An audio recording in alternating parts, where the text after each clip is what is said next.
Okay.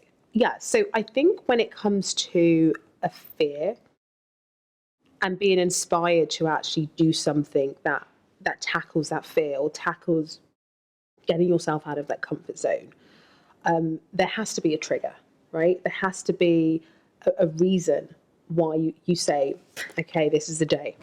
And for me, when I think about the fact that when I started any form of speaking, presentation, discussion, whatever it was, I hated it.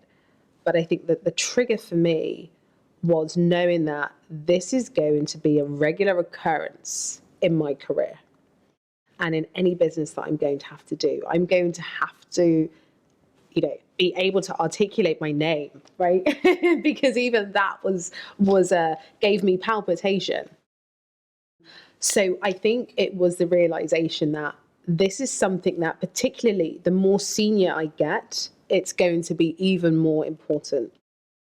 And it was just that moment that kind of, I always call them like the aha moments, where I was like, okay, I need to tackle this.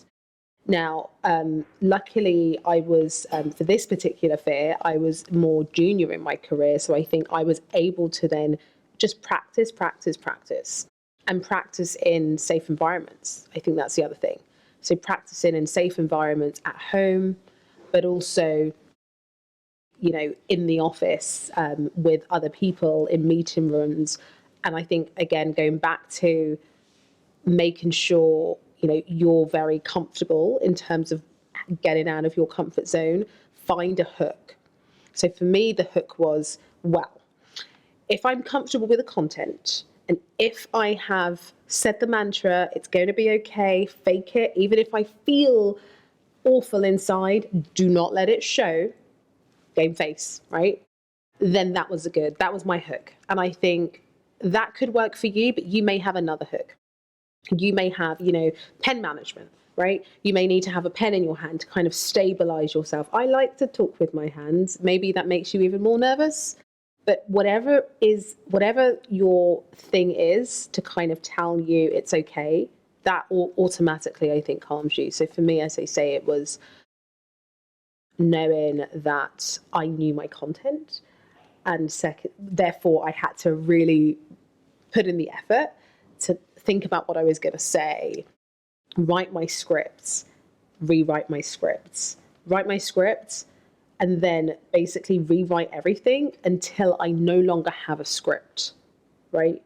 And for me, that knowledge of mastering my content made me so confident that I knew I would be okay. And then the second bit was being able to look you in the eye, even if I'm terrified.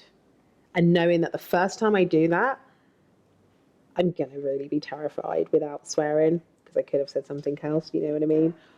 And then the second time, the third time, it gets easier. But I think there has to be a trigger. And for me, that was, yeah, this isn't going away. I've got to adapt with it. And that's what I think, that's what you have to do. That's what I did. If I did it, you can do it.